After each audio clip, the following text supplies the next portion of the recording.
Hello दोस्तों, मेरा नाम Vishal Sonone Patil, customs and central excise inspector CGL 17। तो अभी आपको मेडिवल इंडिया का वीडियो दिखेगा, ठीक है। तो ये वो स्टार्ट करने से पहले मैं जो बोल रहा हूँ ना उसको पेशेंस से सुनो 2 मिनट के लिए, ठीक है। तो आपको बहुत ज़्यादा फ़ायदा हो जाएगा। तो अभी हमने मेडिवल इंडिया का ऑडियो डाला था टेलीग्राम पे, वही ऑडियो हम बहुत ही अच्छे से अभी यहाँ पे लाने वाले हैं। तो अभी आपको फ़ोटो भी दिखेगा वहाँ पे, है ना, आपके सामने फ़ोटो भी दिखेगा और उसको आप पढ़ लेना, आपका बहुत ही अच्छा मेडिवल इंडिया ख़त्म हो जाएगा, ठीक है। तो जो हमने टेलीग्राम पे मेडिवल इंडिया लाया था उसको बहुत ही अच्छा रिस्पॉन्स मिला था, है ना। बहुत ही मतलब जो बड़े बड़े क्लासेस से बच्चों ने स्टडी किया उनको भी बहुत पसंद आया था और हम बहुत ही बढ़िया लेवल से एकदम आपका मेडिवल इंडिया ख़त्म करने वाले। और मैं एक इंटरेस्टिंग वे से पढ़ाता हूँ, एक स्टोरी टाइप हिस्ट्री को पढ़ाता हूँ, तो आपको बहुत ही अच्छे से सारे के सारे पॉइंट्स आपको याद भी रह जाएंगे अच्छे से। तो ये यदि आपको स्टार्ट करना है ना, तो आपको क्या करना है कि उसका जो PDF है, PDF मैंने टेलीग्राम पे डाल लिया है। PDF का आपको झेरॉक्स निकाल लेना है, ठीक है। मैं डिस्क्रिप्शन बॉक्स में भी उस PDF का लिंक डाल दूंगा। लेकिन यदि यहाँ पे क्या होता है, कभी कभी लिंक ओपन नहीं होता है, तो विशाल सर सेंट्रल एक्साइज सर्च कर लेना टेलीग्राम पे। वहाँ पे 2 ग्रुप्स मिलेंगे, दोनों के दोनों ज्वाइन कर लेना, ठीक है। उसमें से विशाल सर CGL CHSL वाला जो ग्रुप है ना, वहाँ पे medieval India by Vishal sir नाम से वहाँ पे आपको फाइल मिलेगा, उसका आप झेरॉक्स निकाल लेना, ठीक है। नहीं तो आप खुद के हैंड रिटन नोट्स भी निकाल सकते हो। बहुत ही बढ़िया तरीके या नोट्स आपको मिलेंगे, एकदम CGL से रिलेटेड, एकदम CGL से रिलेटेड प्रॉपर नोट्स। यदि आप ये कर लेते हो ना अच्छे से, तो मेडिवल इंडिया, मॉडर्न इंडिया पूरा का पूरा GS हम खत्म करने वाले। और मेरा पर्सनल गारंटी आपको 40+ मार्क्स मिलेगा, वो भी एकदम आसानी से, ठीक है। एकदम बढ़िया तरीके से, एकदम आसानी से पढ़ना है तो डिफरेंट विशाल यूट्यूब चैनल से आपको पढ़ना ही पड़ेगा, ठीक है। और एक सबसे इंपॉर्टेंट मैं एक अनाउंसमेंट करने वाला हूँ कि जो भी पूरा अपना मेडिवल इंडिया रहेगा, मॉडर्न इंडिया रहेगा, ठीक है। मेडिवल इंडिया 16 दिन में ख़त्म हो जाएगा, मॉडर्न इंडिया लगभग 20 से 25 दिन में ख़त्म हो जाएगा, ठीक है। तो जो भी बंदा ये दोनों के दोनों वीडियोस पे हर रोज़ कमेंट करेगा, ठीक है, तो ये मेडिवल इंडिया और मॉडर्न इंडिया ख़त्म होने के बाद मैं उसको पर्सनली गाइड करूँगा, उसको पर्सनली मैं सब टाइम टेबल बना दूंगा, ठीक है। जो भी हर रोज़ उसको ये करेगा, हर रोज़ उसको कमेंट करेगा। और यदि ज़्यादा बच्चे होते हैं जो हर रोज़ कमेंट करते हैं, है ना, तो फिर उसमें से मतलब 10 बंदे, 15 बंदे, 20 बंदे जो भी है जो हर रोज़ कमेंट कर रहे हैं, उसमें से फिर मैं लकी ड्रॉ निकाल के 2 बंदों को सेलेक्ट करूँगा और उनको मैं पूरा का पूरा गाइड करूंगा। मतलब मैं हर वीक में उनसे बात करूंगा, सब कुछ उनका पूरा का पूरा CGL 2020 का पूरा गाइडेंस का रिस्पॉन्सिबिलिटी मेरा रहेगा, उनका पूरा का पूरा सिलेक्शन का रिस्पॉन्सिबिलिटी मेरा रहेगा। तो आपको यही करना है कि हर रोज़ वहाँ पे कमेंट करना है, ठीक है। और अभी चलो हम मेडिवल इंडिया स्टार्ट कर देते हैं। तो तुगलक डायनेस्टी का टाइम पीरियड है 1320 से लेके 1414 तक। तुगलक डायनेस्टी का टाइम पीरियड कौन सा है? 1320 से लेके 1414 तक। तो सबसे ज़्यादा शासनकाल दिल्ली सल्तनत में यदि किस डायनेस्टी का हुआ है तो वो है तुगलक डायनेस्टी। और सबसे कम शासनकाल किसका था? तुम्हें पता है, खिलजी डायनेस्टी, जिसको हमने कल सुना था। तो आज हम तुगलक डायनेस्टी करेंगे, फिर कल सैयद डायनेस्टी करेंगे, फिर कल ही सैयद डायनेस्टी, लोधी डायनेस्टी खत्म होकर दिल्ली सल्तनत खत्म हो जाएगा। और उसके बाद हम अब तक SSC से रिलेटेड कितने भी जो भी क्वेश्चन आए हैं दिल्ली सल्तनत के, वो पूरे कर लेंगे। तो आपका कॉन्फिडेंस बहुत बढ़ जाएगा। तो सबसे ज़्यादा या लंबा शासनकाल तो दिल्ली सल्तनत में तुगलक डायनेस्टी का हुआ है। उसके बाद फाउंडर थे तुगलक डायनेस्टी के गियाजुद्दीन तुगलक। यदि एग्जाम में पूछा जाए कि who is the founder of Tughlaq dynasty, तो आंसर है गियाजुद्दीन तुगलक। शासनकाल है गियाजुद्दीन तुगलक का 1320 से लेके 1325 तक, यानी 5 साल गियाजुद्दीन तुगलक ने राज किया था दिल्ली पे। और गियाजुद्दीन तुगलक का एक्चुअल नेम है Ghazi Malik. What is the actual name of Ghiyasuddin Tughlaq? Ghazi Malik. और वो पहले ऐसे सुल्तान हैं दिल्ली के जिन्होंने इरिगेशन के लिए कैनल्स का निर्माण स्टार्ट किया था, ठीक है। तो फर्स्ट सुल्तान है दिल्ली के वो जिन्होंने इरिगेशन के लिए कैनल्स का निर्माण किया था। तो 1323 में वो अपने बेटे जौना खान को तेलंगाना मिशन पे भेजते। हमने कल पढ़ा था अलाउद्दीन खिलजी ने भी तेलंगाना मिशन किया था, लेकिन तेलंगाना का जो कैपिटल है वारंगल, ठीक है, वहाँ पे तेलंगाना पे काकतीय डायनेस्टी राज करती थी। तो उन्होंने फिर से विद्रोह कर दिया और वो दिल्ली सल्तनत से दूर हो गई थी, दिल्ली सल्तनत से विद्रोह कर बैठी। तो फिर उसी विद्रोह को दबाने के लिए जौना खान को तेलंगाना मिशन पे भेजा गया। जौना खान वहाँ पे जाता है 1323 में और उसको जीत लेता है फिर से, और जो कैपिटल है वारंगल का, जो कैपिटल था काकतीय डायनेस्टी का, जो कि वारंगल कैपिटल था, उसका नेम चेंज करके सुल्तानपुर कर देता है।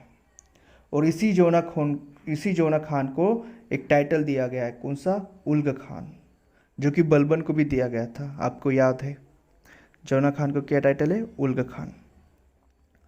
तुगलक वंश में गियाजुद्दीन तुगलक के टाइम पीरियड में हज़रत निज़ामुद्दीन औलिया थे, जो कि हमने कल पढ़ा था, अमीर खुसरो के गुरु थे हज़रत निज़ामुद्दीन औलिया। तो ये बात नहीं है कि वो अलाउद्दीन खिलजी के टाइम पीरियड में नहीं थे, ऑफकोर्स थे। अमीर खुसरो के यदि वो गुरु है तो वो उस टाइम पीरियड में भी रहे हैं हज़रत निज़ामुद्दीन औलिया। लेकिन यहाँ पे इनका स्टोरी बहुत इंटरेस्टिंग हो जाता है, इसलिए हज़रत निज़ामुद्दीन औलिया को हम तुगलक डायनेस्टी में पढ़ते हैं। तो इसी हज़रत निज़ामुद्दीन औलिया और गियाजुद्दीन तुगलक, ये दोनों के रिश्ते बिल्कुल भी सही नहीं थे, दोनों में बिल्कुल भी दोस्ती नहीं थी। ये एक दूसरे के खिलाफ कट कारस्तान हमेशा करते रहते थे। तो इसी निज़ामुद्दीन औलिया ने एक टाइटल लिया था। इसी निज़ामुद्दीन औलिया को मोहम्मद-ए-इलाही कहा जाता है। इसी निज़ामुद्दीन औलिया को क्या कहा जाता है? मोहम्मद-ए-इलाही कहा जाता है। एक बार क्या होता है, बुगारा जो एक प्रांत था, वहाँ पे रिवॉल्ट कर बैठता है बुगारा खान है, जो कि बंगाल में होता है। बुगारा खान का जो रूलर है बुगारा खान, वो बंगाल में वो चलाता है, उसका अंडर तुगलक डायनेस्टी राज करता रहता है। लेकिन वो क्या कर देता है? रिवॉल्ट कर देता है गियाजुद्दीन तुगलक के खिलाफ। तो फिर गियाजुद्दीन तुगलक क्या करता है? बंगाल चला जाता है वो रिवॉल्ट को शांत करने। और तभी इसी का फ़ायदा उठा के हज़रत निज़ामुद्दीन औलिया क्या करता है? जौना खान को नया रूलर जौना खान बनेगा तुगलक डायनेस्टी का, ये घोषित कर देता है और बोलता है कि कभी भी गियाजुद्दीन तुगलक वापस नहीं आएगा, दिल्ली वापस नहीं आएगा, ये मेरी भविष्यवाणी है, ऐसा बोलता है हज़रत निज़ामुद्दीन औलिया। और ऐसा कहा जाता है कि हज़रत निज़ामुद्दीन औलिया की कोई भी भविष्यवाणी कभी झूठ नहीं हुई थी।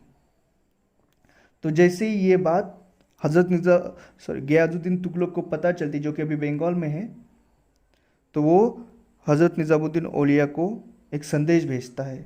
उसके संदेशवाहक के हिसाब से एक संदेश भेजता है हज़रत निज़ामुद्दीन औलिया को, और बोलता है कि मैं अभी वापस आ रहा हूँ दिल्ली, और मेरे वापस दिल्ली आने से पहले तुम दिल्ली छोड़कर चले जाओ, नहीं तो मैं तुम्हें मार दूंगा। और फिर बंगाल का विद्रोह शांत करके गियाजुद्दीन तुगलक इस बंगाल का रिवॉल्ट शांत करके गियाजुद्दीन तुगलक वापस चलता है दिल्ली की तरफ। तभी दिल्ली के बाहर एक शहर है तुगलकाबाद, वहाँ पे एक वुडन पैलेस बनाया जाता है, एक लकड़ी का पैलेस बनाया जाता है, जहाँ पे गियाजुद्दीन तुगलक का बहुत शानदार स्वागत होता है। हाथी घोड़े बहुत शानदार स्वागत होता है, हाथी नाच रहे होते हैं वहाँ पे उसके सत्कार के लिए, गियाजुद्दीन तुगलक के सत्कार के लिए। तभी उससे गियाजुद्दीन तुगलक को बोला जाता है कि ये वुडन पैलेस है, उसके अंदर आप विश्राम करो, हमने आपके लिए बनाया है। तो गियाजुद्दीन तुगलक जैसे ही वुडन पैलेस में जाता है, तो जो हाथी नाच रहे होते उसमें से एक हाथी की टक्कर हो जाती है उस वुडन पैलेस से, और वो वुडन पैलेस नीचे गिर जाता है, और उसमें फिर दबकर गियाजुद्दीन तुगलक की मौत हो जाती है। कुछ इतिहासकार इसको एक्सीडेंट मानते हैं, और कुछ इतिहासकार ऐसा बोलते हैं कि ये एक शरारत थी हज़रत निज़ामुद्दीन औलिया और जौना खान, ये दोनों ने मिलकर ये कटकारस्थान रचा था। ठीक है, तो अभी गियाजुद्दीन तुगलक तो मर गया। कब मर गया? 1325 में। किस पैलेस में? उसके वुडन पैलेस में वो मर जाता है। तो वो तुगलकाबाद में ही मरा है, तो ऑफकोर्स उसका टॉम या उसका मकबरा कहाँ पे होगा? तुगलकाबाद में होगा, जो कि दिल्ली में है। ठीक है, और ऑफकोर्स अभी गियाजुद्दीन तुगलक तो मर चुका है, तो नया सुल्तान कौन बनेगा? तो नया सुल्तान बनेगा जौना खान। तो अभी हम जौना खान से रिलेटेड पढ़ेंगे। हमारा गियाजुद्दीन तुगलक अभी ख़त्म हो गया। तो नेक्स्ट रूलर या नेक्स्ट सुल्तान है मोहम्मद बिन तुगलक, 1325 से लेके 1351। वही जौना खान को ही मोहम्मद बिन तुगलक कहा जाता है। और मोहम्मद बिन तुगलक बहुत ही एक इंटरेस्टिंग कैरेक्टर है, बहुत मज़ा आएगा आपको मोहम्मद बिन तुगलक को जानने के बाद। उसका रियल नेम था जौना खान, और उसको इंसेन सुल्तान बोला जाता है, उसको एक पागल सुल्तान बोला जाता है। वो आपको आगे पता ही चलेगा कि क्यों उसको पागल सुल्तान बोला जाता है। एक्चुअली मोहम्मद बिन तुगलक था, वो बहुत ही होशियार था, वो बहुत ही बुद्धिमान था। उसने बहुत ऐसे अलग अलग विषय, अलग अलग शास्त्रों में वो बहुत ही पारंगत था। लेकिन वो इतना होशियार था और उसके प्रजा में कोई भी होशियार नहीं था, उसके मंत्रिमंडल में भी कोई भी इतना सीखा हुआ नहीं था जितना मोहम्मद बिन तुगलक सीखा हुआ था। तो क्या होता था, मोहम्मद बिन तुगलक कुछ करना चाहता था लेकिन उसकी प्रजा उसको समझती नहीं थी, ना उसका मंत्रिमंडल उसको समझता था, और ना ही ये प्रजा और मंत्रिमंडल की बातें समझ पाता था। तो इसके कारण उसके सभी बहुत सारी चीज़ें खराब हुई थी। तो he was the great scholar of Arabian and Persian language, Arabian और पर्शियन लैंग्वेज का बहुत अच्छा स्कॉलर था। इसी के शासनकाल में, मोहम्मद बिन तुगलक के शासनकाल में 1333 में एक अफ्रीकन ट्रैवलर जो कि मोरक्को से आया था, उसका नाम है इबान बतूता। बहुत इंपॉर्टेंट है, अफ्रीकन ट्रैवलर है इबान बतूता। वो आया था इंडिया में मोहम्मद बिन तुगलक के टाइम पीरियड में, और फिर उसी मोहम्मद बिन तुगलक ने ईमान बतूता को 8 साल के लिए अपना काजी नियुक्त किया था। तो मोहम्मद बिन तुगलक के दरबार में काजी था ईमान बतूता, जो कि मोरक्को से आया था और वो एक अफ्रीकन ट्रैवलर था। इसी इब्न बतूता ने एक बुक लिखी है, और उस बुक का नाम है रहला। इब्न बतूता ने एक बुक लिखी है और उस बुक का नाम क्या है, रहला। और उस रहला बुक में इब्न बतूता कहता है कि दिल्ली विश्व का सबसे समृद्ध शहर था, क्योंकि इब्न बतूता आया था ना दिल्ली, तो उसने दिल्ली को देखा, और वो अफ्रीका से आया था तो उसने बहुत सारे सिटीज़ देखे होंगे। तो उसने बुक में अपने लिखता है कि दिल्ली विश्व का सबसे समृद्ध शहर था, और सिर्फ कश्मीर, बलूचिस्तान और राजपूताना, ये 3 प्रांत छोड़ के, कश्मीर, बलूचिस्तान और राजपूताना, ये 3 यदि हम प्रांत छोड़ दिए तो पूरे इंडिया पे राज करता था मोहम्मद बिन तुगलक। ये हमें पता चलता है रहला बुक से, जो कि इब्न बतूता ने लिखी है। और इब्न बतूता ही अपने रहला बुक में इंडिया का ट्रेड, जो कि मोरक्को से था, जो कि ट्रेड था मोरक्को और इंडिया का, ये दोनों के बीच का जो ट्रेड था, व्यापार था, उसका डिस्क्रिप्शन रहला बुक में आपको मिलेगा, जो कि इब्न बतूता ने लिखी है। और यही मोहम्मद बिन तुगलक फर्स्ट सुल्तान था दिल्ली का, जिसने सती सिस्टम को बंद करने का प्रयास किया था, सती सिस्टम को प्रतिबंध लगाने का प्रयास किया था। किसने? मोहम्मद बिन तुगलक ने। ये first sultan of Delhi who tried to prohibit sati system. और 1336 में, मतलब मोहम्मद बिन तुगलक के ही शासनकाल में, हरिहर और बुक्का इन दोनों ने मिलके विजयनगर एम्पायर का स्टार्ट किया था। विजयनगर एम्पायर का स्टार्ट किया था साउथ में, यानी दक्षिण में विजयनगर एम्पायर स्टार्ट कर दिया था हरिहर एंड बुक्का ने, मोहम्मद बिन तुगलक के ही शासनकाल में। और मोहम्मद बिन तुगलक ही ऐसा एक राजा है, ऐसा एक रूलर है, उसके शासनकाल में मैक्सिमम नंबर ऑफ रिवॉल्ट्स हुए हैं। बहुत ज़्यादा विद्रोह यदि किसके शासनकाल में हुए थे तो वो था मोहम्मद बिन तुगलक। साउथ इंडिया में 27 रिवॉल्ट्स हुए थे इसके शासनकाल में, और नॉर्थ इंडिया में 7 रिवॉल्ट्स हुए थे। 7 विद्रोह नॉर्थ इंडिया में हुए थे और साउथ इंडिया में 27 विद्रोह हुए थे। तो टोटल मिला के 34 विद्रोह हो जाते हैं मोहम्मद बिन तुगलक के शासनकाल में। और 5th अटैक मंगोलाइट्स का किसके शासनकाल में हुआ है? मोहम्मद बिन तुगलक। फर्स्ट मंगोलाइट्स अटैक आपको पता है, सेकंड भी आपको पता है, आपको पूरी तरह से याद है, थर्ड भी आपको पूरी तरह से याद है, फोर्थ भी आपको पूरी तरह से याद है, और अभी 5th अटैक मंगोलाइट्स का किसके शासनकाल में हुआ? मोहम्मद बिन तुगलक। ऐसे रिवीजन करते रहो, एकदम अच्छे से याद रहेगा, बिना टेंशन का, बिना मेहनत का।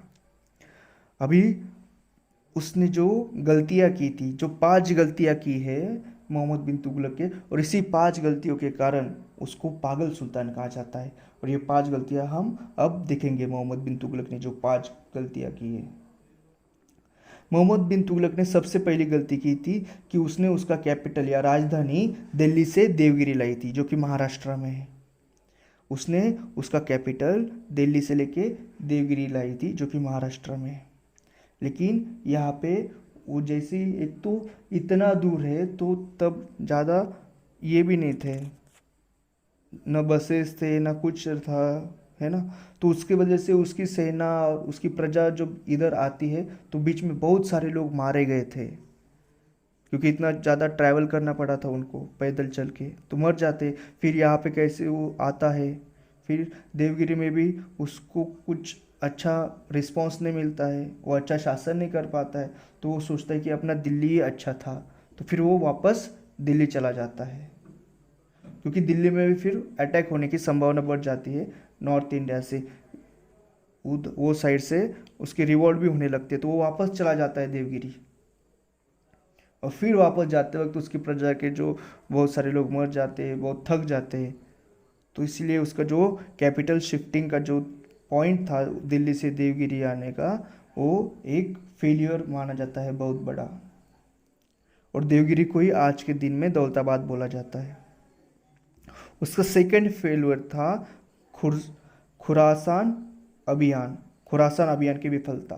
खुरासान एक प्रांत था अफगानिस्तान में, वहाँ पे थोड़ा अनस्टेबिलिटी आ गया था, तो इसने सोचा कि चलो हम इस अनस्टेबिलिटी का फ़ायदा उठा लेते हैं और अटैक कर देते हैं खुरासान पे और खुरासान को जीत लेते हैं। तो फिर वो क्या करता है, सैनिकों के पास जाता है और उनको बोलता है कि हमें खुरासान पे अटैक करना है। और वो क्या करता है, सैनिकों को खुश करने के लिए पूरा 1 साल का वेतन, पूरा 1 साल का सैनिकों का सैलरी उसको सैनिकों को पहले ही दे देता है। मतलब अभी हम मिशन को गए भी नहीं, लेकिन वो पहले ही उनका सबका 1 साल का सैलरी दे देता है। और उसके पास बहुत बड़ी आर्मी रहती, तो सबसे ज़्यादा एक्चुअली दिल्ली सल्तनत में आर्मी इसी के पास थी, मोहम्मद बिन तुगलक के पास। तो इस इतनी बड़ी आर्मी का वो उसको पूरा सैलरी दे देता है और फिर खुरासान को निकलता है। लेकिन ये जब तक खुरासान को जाता है तब तक वहाँ पे स्टेबिलिटी आ जाती, इसके कारण खुरासान का मिशन फेल हो गया। लेकिन इसने तो सैलरी पहले ही दे दिया था पूरा 1 साल का, तो इसको बहुत आर्थिक नुकसान हो जाता है। और वो ये सोचता है कि ये जो भी हमने पैसे दिए हैं सैनिकों को, उसको हम भरपाई कर लेंगे, कहाँ से, खुरासान से दौलत लूट लेंगे। लेकिन ये फेल हो जाता है। फिर अभी इसके पास पैसा बहुत कम रहता है, इसलिए वो क्या करता है, टैक्स या कर वृद्धि कर लेता है दोआब क्षेत्र में। दोआब क्षेत्र वो होता है जो 2 नदियों के बीच का क्षेत्र है, उसे दोआब कहा जाता है। वहाँ पे वो टैक्स को इंक्रीज कर लेता है, क्योंकि उसे अब पैसा चाहिए है। वो डबल टैक्स स्टार्ट करता है दोआब क्षेत्र में। और एक एग्रीकल्चर एंड इरिगेशन डिपार्टमेंट भी उसके लिए स्टार्ट कर देता है, क्योंकि अब वो सोचता है कि हम एग्रीकल्चर और इरिगेशन पे फोकस रखेंगे और बहुत पैसा कमाएंगे।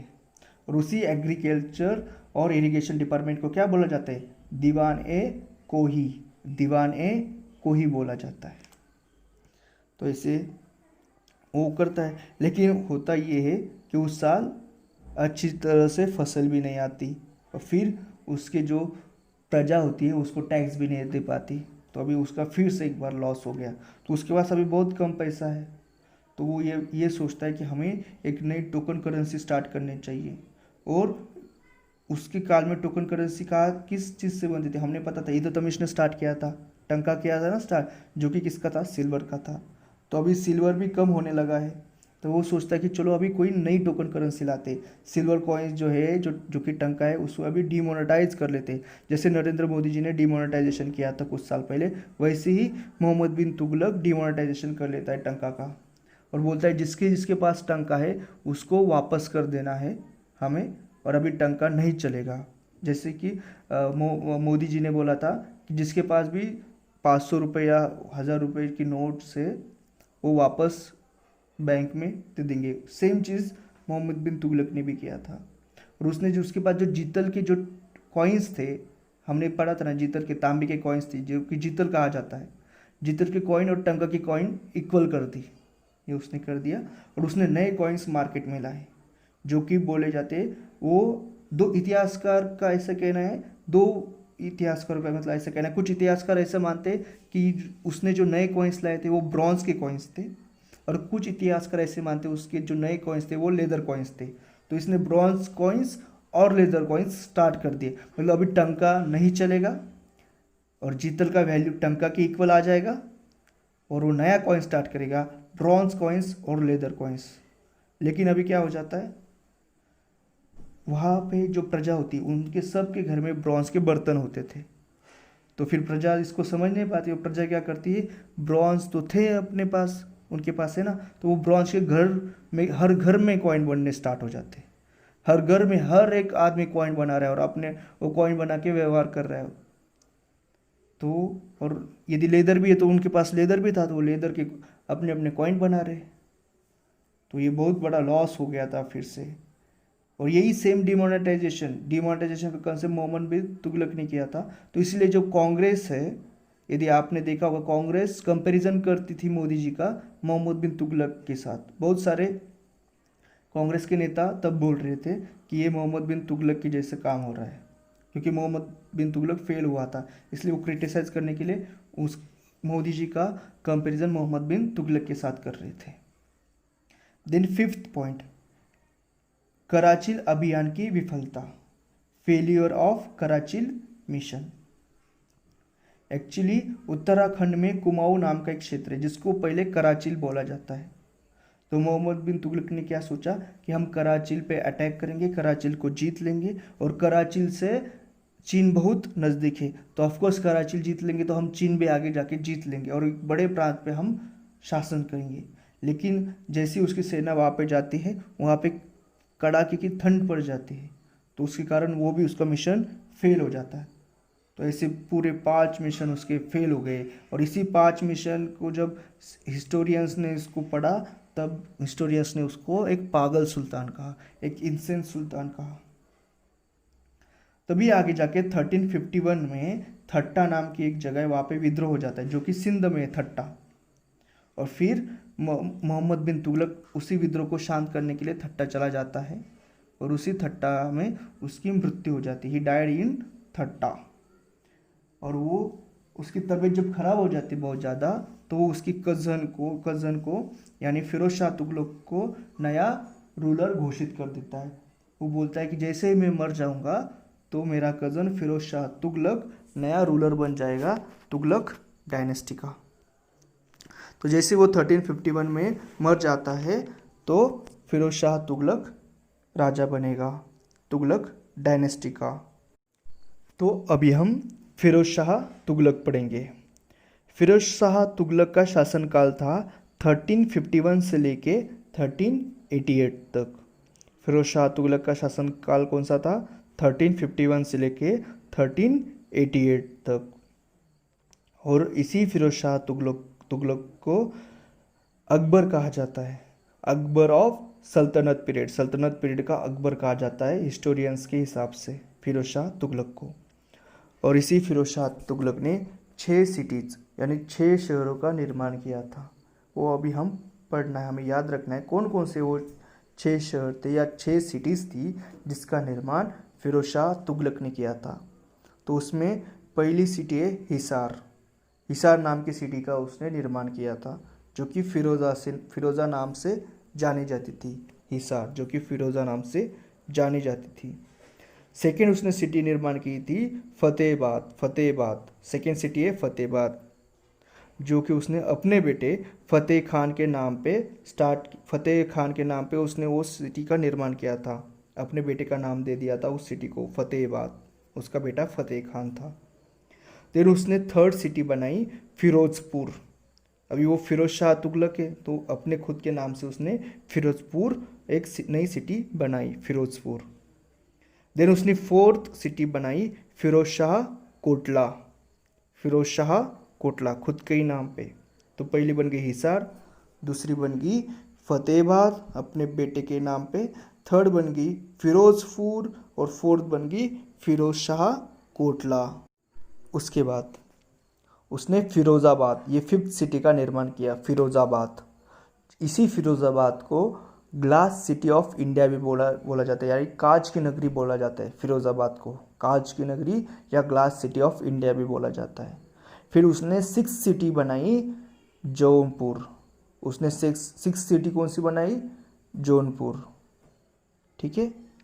और उसका जो भाई था ना, बड़ा भाई जौना खान, जौना खान के नाम पे ही उसने जौनपुर बनाया था।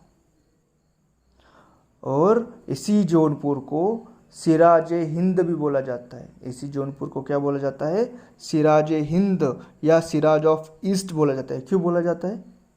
क्योंकि बहुत अच्छा मुस्लिम एजुकेशन जौनपुर में मिलता था, और वैसे ही बहुत अच्छा मुस्लिम एजुकेशन सिराज नाम के सिटी में मिलता था, जो कि वेस्ट में थी ना सिराज नाम की सिटी। तो इसलिए उसको सिराज हिंद यानी हिंद का सिराज यानी इंडिया का सिराज या सिराज ऑफ ईस्ट यानी पूर्व का सिराज कहा जाता है जौनपुर को। और फिर उसने टैक्सेस भी चलाया, जैसे कि उसने खराज टैक्स चलाया, उसने जजिया चलाया, उसने जकात भी चलाया, और उसने खुम्स नाम का भी टैक्स चलाया। खराज, जजिया, जकात और खुम्स। और अब तक जजिया जो देते थे ना, वो क्या करते थे? जो ब्राह्मण थे वो जजिया नहीं देते थे, लेकिन फिरोज शाह तुगलक क्या करता है कि ब्राह्मणों को भी अभी टैक्स देना पड़ेगा, जजिया देना पड़ेगा। तो ब्राह्मणों पे जजिया कौन वसूल करना किसने स्टार्ट किया था? फिरोज शाह तुगलक ने। और इसी फिरोज शाह तुगलक ने जगन्नाथ टेम्पल है जो कि ओडिशा में है, जगन्नाथ टेम्पल जो कि ओडिशा में है, उसको उसने डिस्ट्रॉय कर दिया जगन्नाथ टेम्पल को। और उसने ज्वालामुखी टेम्पल है ना, उससे भी उसने लूट लिया था, ज्वालामुखी टेम्पल को भी उसने लूट लिया था। और फिर 1369 में वो टॉप जो सबसे ऊपर वाला जो था माला कुतुब मीनार का, सबसे ऊपर वाला जो फ्लोर है कुतुब मीनार का, उसको रिकंस्ट्रक्ट कर देता है। हमने ये पढ़ा था पहले ही, जैसे कुतुबुद्दीन ऐबक ने स्टार्ट किया था कुतुब मीनार का कंस्ट्रक्शन स्टार्ट किया था, देन इल्तुतमिश उसका कंस्ट्रक्शन कंप्लीट कर देता है। और अभी फिरोज शाह तुगलक उसके जो सबसे ऊपर वाला जो माला था, सबसे ऊपर वाला जो उसका फ्लोर था, उसको रिकंस्ट्रक्ट कर देता है। और इसी फिरोज शाह तुगलक ने एक बुक लिखी है, और उस बुक का नाम है फुतुहात ए फिरोजशाही, फुतुहात ए फिरोजशाही। और उस बुक से हमें पता चलता है कि उसने सैनिक के पद को अनुवांशिक बनाया था। मतलब अभी जो सैनिक है उसका बेटा भी सैनिक बनेगा, बेटे का बेटा, ऐसे सैनिक बनते जाएंगे, मतलब किसी और को नहीं हम सैनिक बनाएंगे, ये अनुवांशिक चलता जाएगा। और फिर उसने एक डिपार्टमेंट स्टार्ट कर दिया था, उसे बोला जाता है दीवाने खैरात। दीवाने खैरात, वहाँ पे वो लोगों की मदद करता था, जो गरीब है उनको पैसे बांटा करता था। और उसने वो डिपार्टमेंट स्टार्ट कर दिया था दीवाने खैरात। और उसने लोगों को मेडिकल फैसिलिटी अच्छे से प्रोवाइड हो जाए, इसलिए उसने दार उल शिफा भी स्टार्ट किया। मेडिकल फैसिलिटी अच्छे से प्रोवाइड करने के लिए दार उल शिफा भी स्टार्ट कर दिया। और इसने एक नया कॉइन मार्केट में लाया था, और वो कॉइन का नाम था शशगानी कॉइन्स। शशगानी सिक्के उसने स्टार्ट कर दिए थे, और एक शशगानी कॉइन्स की कीमत थी 6 जीतल के बराबर। 6 जीतल के बराबर उस कॉइन्स का वैल्यू था। और सबसे ज़्यादा नहरें या सबसे ज़्यादा कैनल्स यदि किसने बनाए हैं, किस सुल्तान ने बनाए हैं, तो वो है आदमी फिरोज शाह तुगलक। और फिर आगे जाके 1388 में उसकी मृत्यु हो जाती है। फिर 1388 से लेके 1394 तक कुछ अयोग्य शासक आ जाते, जिन्हें सिर्फ हम नाम देखेंगे, लेकिन वो हमारे एग्ज़ाम के लिए बिल्कुल भी इम्पोर्टेंट नहीं है। जैसे आएगा फिर अबू बकर, उसके बाद मोहम्मद शाह, और उसके बाद आएगा अलाउद्दीन सिकंदर शाह। अलाउद्दीन सिकंदर शाह आएगा। फिर 1394 में आता है नसीरुद्दीन मोहम्मद। और एक्चुअली नसीरुद्दीन मोहम्मद हमारे लिए इसलिए इम्पोर्टेंट है क्योंकि इसी नसीरुद्दीन मोहम्मद के शासनकाल में तैमूर नाम का एक क्रूर शासक था। मतलब चंगेज खान के बाद यदि सेकेंड यदि किसी क्रूर शासनकाल को माना जाता है तो वो है तैमूर, है ना। तो इसके शासनकाल में तैमूर इन्वेजन कर देता है इंडिया पे, नसीरुद्दीन मोहम्मद। इसलिए नसीरुद्दीन मोहम्मद बहुत ही इम्पोर्टेंट हो जाता है हमारे लिए। ये बहुत ही क्रूर शासक था, मतलब सेकेंड क्रूर शासक बोला जाता है दुनिया का, तैमूर, ठीक है। इसीलिए आपने देखा होगा जब सैफ अली खान और करीना कपूर को बेटा हुआ था जिसका उनका नाम तैमूर रखा था, तब बहुत सारे लोगों ने उसको क्रिटिसाइज़ किया था, लेकिन ऑफकोर्स उनका खुद का बच्चा है तो उसका नाम कुछ भी रख सकते हैं। तो 1398 में इन्वेजन हुआ था तैमूर का इन्वेजन हुआ था, और इसी तैमूर को तैमूर लंग भी बोला जाता है क्योंकि वो लंगड़ा था, वो एक पैर से लंगड़ा था, इसलिए तैमूर को तैमूर लंग भी बोला जाता है। और वो समरकंद, तुर्की में जो समरकंद है वहाँ पे वो शासन करता था। 1398 में वो इन्वेजन करता है इंडिया के ऊपर। और नसीरुद्दीन मोहम्मद का एक मंत्री था जिसका नाम था खिज़र खान, उसी ने तैमूर की हेल्प की थी। फिर तैमूर अटैक करता है, नसीरुद्दीन मोहम्मद को हराता है, और उसका जो बेटा है शाहरुख खान, उसका बेटा है तैमूर का बेटा शाहरुख खान, उसको वो इंडिया में जितना पार्ट जो भी जीता हुआ है उसको दे देता है, वापस चला जाता है। लेकिन शाहरुख खान भी वापस चला जाता है और खिज़र खान को बोलता है कि तुम अभी चलाओ तुम्हारा, और खिज़र खान हर साल उनको कुछ पैसा दे देता है। ठीक है। अभी ये तैमूर और चंगेज़ खान से रिलेटेड एक बहुत ही इंटरेस्टिंग बात है। तैमूर तो आया था 1398 में, और 1221 में हमें पता है कौन आया था, चंगेज़ खान आया था। किसके शासनकाल में, इल्तुतमिश के शासनकाल में। तो जो बाबर जो आएगा आगे और मुगल डायनेस्टी स्टार्ट करेगा, तो वो बाबर अपने पितृ यानी अपने पितृ की उससे सक्सेसर था, तैमूर का 5th सक्सेसर था। मतलब बाबर के पापा के पापा के पापा, ऐसे वो तैमूर थे। और अपने माँ के साइड से बाबर 14th सक्सेसर था चंगेज़ खान का। तो बाबर के खून में तैमूर का भी खून था और चंगेज़ खान का भी खून था। इसलिए हिस्टोरियंस बोलते बाबर तो राज करने वाला था, क्योंकि दो क्रूर शासक थे, तैमूर और चंगेज़ खान। इन दोनों क्रूर शासकों का वो सक्सेसर था। इन दोनों का खून उसके अंदर दौड़ता था, इसलिए इतिहासकार मानते हैं कि वो शासनकाल मुगल वंश उसने स्टार्ट करना, और मुगल वंश ने इतने टाइम तक शासन करना ये तो होने ही वाला था। वो 5th सक्सेसर है तैमूर साइड से, और 14th सक्सेसर है चंगेज़ खान से। फिर नसीरुद्दीन मोहम्मद तो मर जाएगा और वो लास्ट रूलर बनेगा तुगलक डायनेस्टी का। तो यदि आपसे पूछा जाए कि who is the last ruler of Tughlaq dynasty, तो आंसर क्या है, नसीरुद्दीन मोहम्मद। अभी हम आगे यानी कल सैयद डायनेस्टी और लोधी डायनेस्टी कंप्लीट कर लेंगे, तब हमारा पूरा दिल्ली सल्तनत कंप्लीट हो जाएगा। Thank you so much.